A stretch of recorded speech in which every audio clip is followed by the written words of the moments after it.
ఇక్కడ నువ్వు ఎంత సంపాదించావు అనేది ముఖ్యం కాదు, ఎంత బాగా బతికావు అనేది ముఖ్యం. నలుగురితో మంచిగా ఉండాలి, పద్ధతిగా నడవాలి, నీ నడవడి కరెక్ట్గా ఉండాలి. అది చాలా కష్టమైన పని. నిజమండి, వాస్తవం. నిజాయితీగా ఉండడం చాలా కష్టమైన పని. నిజాయితీ పరులు అసలు దొరకరు, చాలా కష్టం. మరేంటి పరిస్థితి?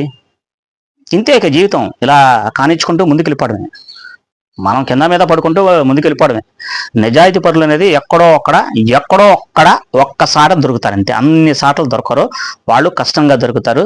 నిజాయితీ పరులు అనేది కొంచెం గాంభీర్యంగా ఉంటారు, వాళ్ళ మనస్తత్వం వేరు, వాళ్ళ వ్యక్తిత్వాలు అన్నీ వేరు, చాలా వేరుగా అన్నీ డిఫరెంట్గా ఉంటాయి.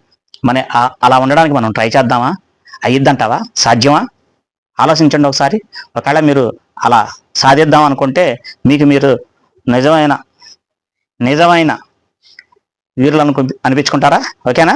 Thank you, good bye.